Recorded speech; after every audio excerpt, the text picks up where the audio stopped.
고엔트로피 합금은 있는 걸 가지고 없던 걸 만들어내는 새로운 길이라고 할 수가 있습니다.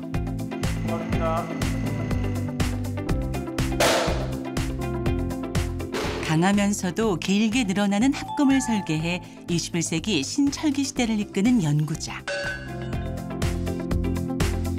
10가지 조합, 20가지 조합, 맞춤형 재료를 만들 수 있는 그런 장점이 있습니다. 남들과 다른 방법론으로 세계에 우뚝 선 과학자의 이야기입니다.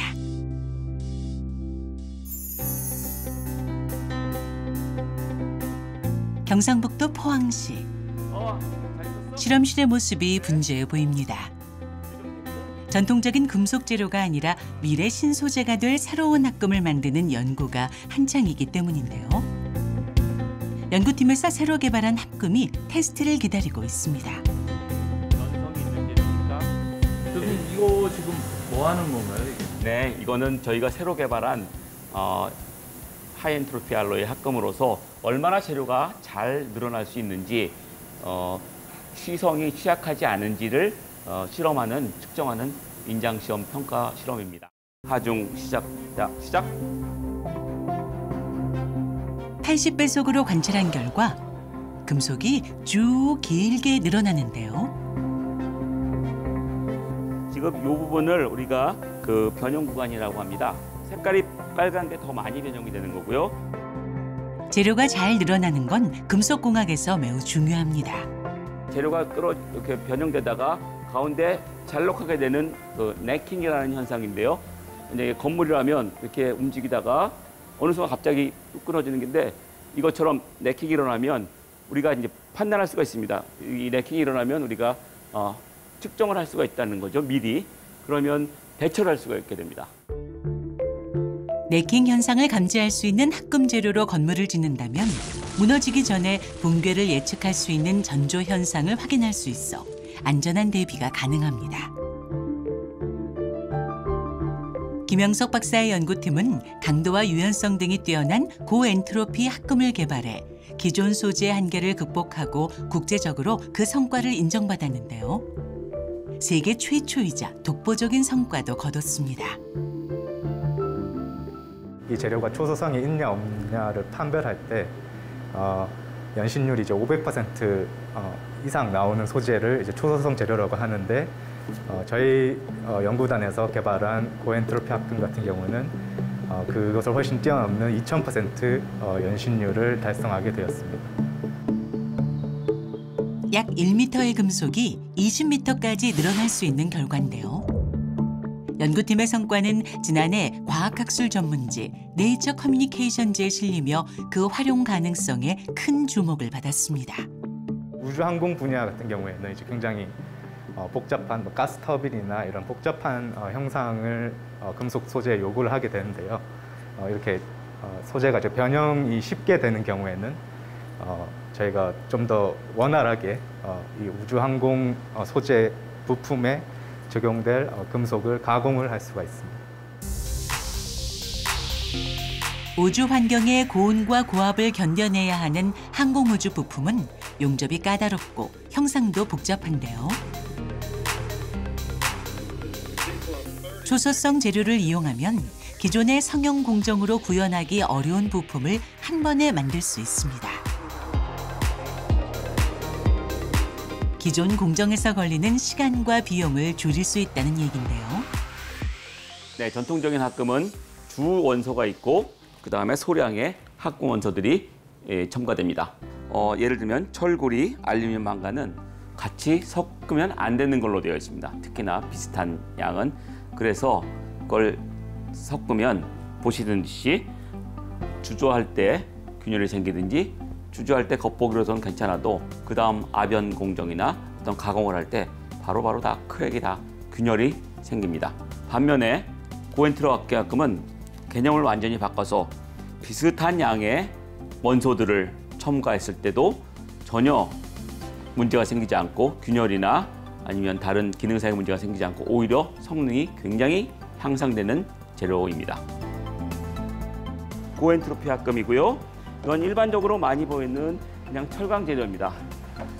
네, 이게 액체 질소고요.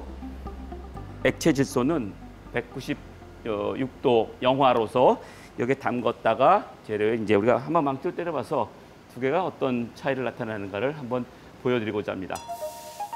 두 가지 재료를 액체 질소에 넣어 온도를 낮추는 연구팀. 네, 다음으로 고엔트로피 합금도 지금 액체 질소에 담궜겠습니다.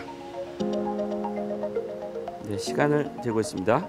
이게 끓는 상태고요. 지금 이제 그게 잠잠해지고 있습니다. 즉, 이 시편이 액체 질소 온도와 거의 같아졌다는 걸 증명하고 있습니다.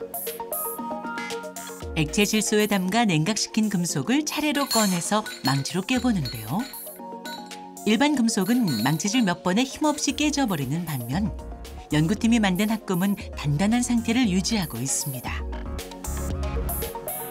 아무리 강한 금속일지라도 온도가 내려가면 약해지는 문제를 해결한 건데요. 수소처럼 극저온이 필요하거나 분자가 작은 기체에도 활용될 수 있습니다.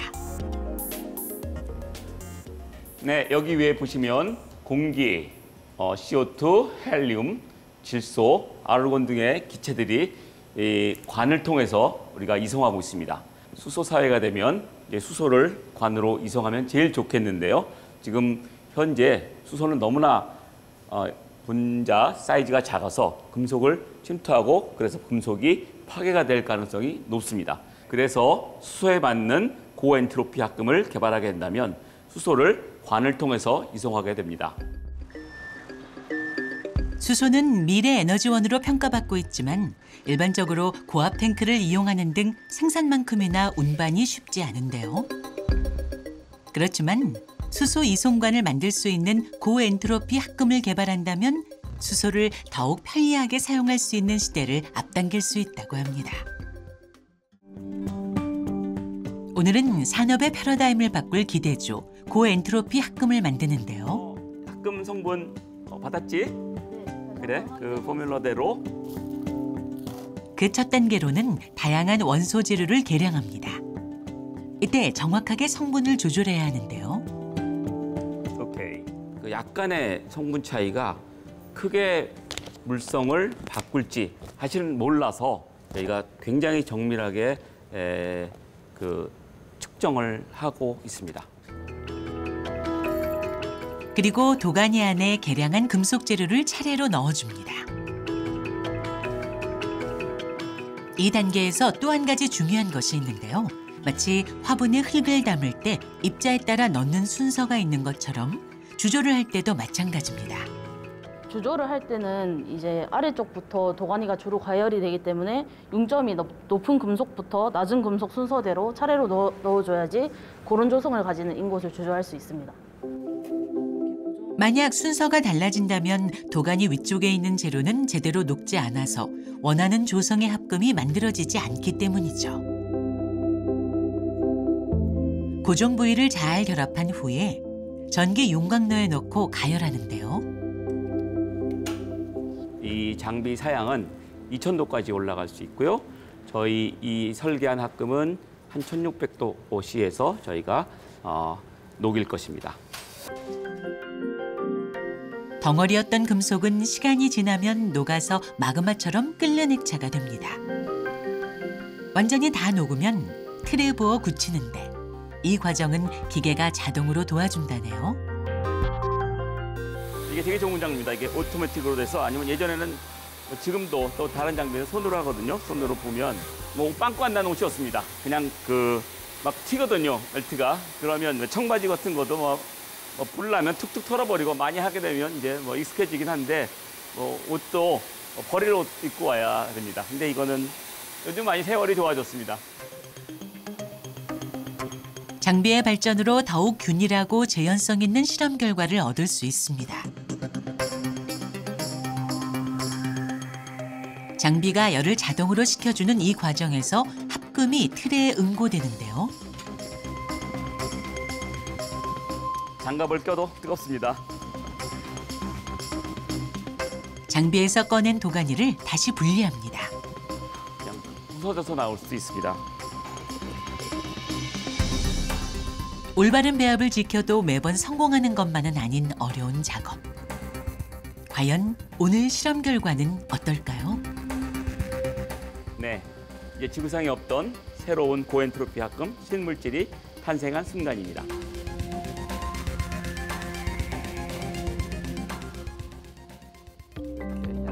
하지만 아직은 설계한 대로 만들어진 합금이 최종적으로 완성된 건 아닙니다. 1차로 완성된 합금은 다시 약 1000도가 넘는 열을 가해 부드럽게 만든 뒤에 강한 힘으로 눌러줘야 한다는데요. 850도에서 1100도.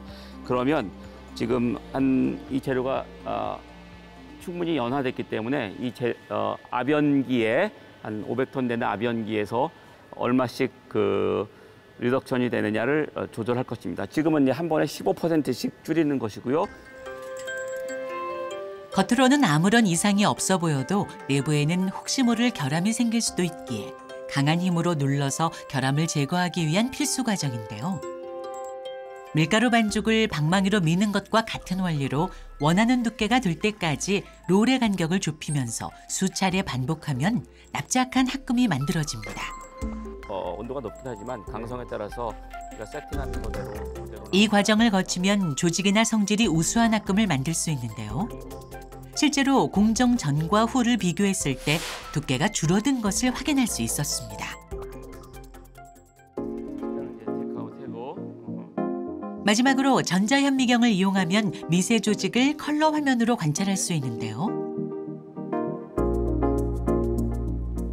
합금은 3mm 이내의 작은 조각으로 잘라서 사용합니다. 압연 공정을 거치면 결정은 안정한 방향으로 배열되는데요. 이것은 최대 200%까지도 성질을 좋게 만듭니다. 그래서 전자현미경에서 우리가 보고자 하는 것은 그 결정립 사이즈가 얼마나 되나, 얼마나 작으냐를 보는 것이고요. 그게 만약에 충분히 작지 않으면 우리가 압연을 더 하든지 열체를 통해서 작고 균일하게 만들어야 되는 것입니다. 고엔트로피 합금의 조합은 주기율표에서 단순한 성분만 뽑아내더라도 300만 가지가 되는데요. 김영섭 박사팀은 고가의 원소 대신 구리나 알루미늄 같은 저렴한 재료를 넣어 지금까지 알려진 고엔트로피 합금 중에 가격이 가장 저렴한 합금을 개발하는 등 이제까지 15가지가 넘는 새로운 합금을 개발했습니다. 최상의 결과가 나올 때까지 무한대로 재료를 조합하고 수없이 실험을 반복해야 하는 연구. 김영섭 박사팀은 총 60여 건의 특허까지 등록하며 빠른 속도로 학계를 선도하는 자리에 올랐는데요. 저희가 이렇게 강하게 빠르게 할 수 있었던 이유는 기존에 철강 재료를 저희는 많이 했었기 때문에 철강 재료에서 얻은 기본 지식과 그다음에 재료 정보학, 그다음에 컴퓨터 시뮬레이션을 결합으로 해서 가장 최적화된 재료를 빨리 찾아낼 수 있는 것이죠. 고엔트로피 합금은 기존에 없었던 재료이기 때문에 이론이 없었는데요. 김 박사팀은 새로운 방정식을 만들어서 컴퓨터 시뮬레이션에 도입했습니다. 철강 재료에서 얻은 지식과 AI를 활용해서 시행착오를 줄이고 개발하려는 합금의 물성까지 예측하며 개발 속도를 앞당겼는데요. 일단 합금 설계하는 측면에서 굉장한 많은 그런 버라이어티한 그 설계 방안들을 AI가 제시할 수 있기 때문에 그 점에서 상당히 메리트가 있는 것으로 생각하고 있습니다. 좀 더 쉽게 말씀드리자면 시간으로 비교하자면 저희가 일주일에 한 번씩 집에 갔다면 이제 매일 퇴근할 수 있는 그런 상황이 여건이 만들어진 것 같습니다. 최근 김영섭 박사팀이 주목하고 있는 연구가 있습니다.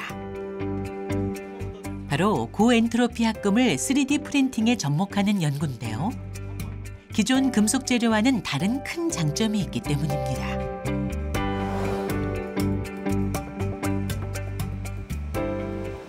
기존까지는 일반적인 재료에 3D 프린팅을 하고 있었는데 몇몇 연구 결과에 의하면 하이엔트로피 합금을 이용하면 굉장히 좋은 물성이 나타남이 보고되어 있습니다. 저희도 해본 결과 굉장히 좋은 물성이 나타나서 일반 금속을 3D 프린팅하는 거 말고 3D 프린팅에 적합한 고엔트로피 합금을 개발하고 있습니다. 현재 정부 출연 연구기관과 함께 다양한 시제품들을 앞서 만들어 보고 있는 단계인데요. 컴퓨터 시뮬레이션 결과에 따라 형상의 내부에 구멍을 뚫어 설계하면 강도는 세지만 훨씬 더 가벼운 재료를 만들 수 있습니다. 생체 친화 적합성인 고엔트로피 합금을 개발하고 있습니다. 그러면 이거보다 훨씬 더 얇아도 되죠? 그래서 즉 속안이 비어있는 그 임플란트, 비어있는 조인트, 그럼에도 불구하고 가볍지만 강도가 더 높은 그런 고엔트로피 합금을 개발하고 있습니다. 작은 실험실이 온 세상을 바꿀 수 있다는 희망. 오늘도 김영석 박사의 심장이 뛰는 이유입니다.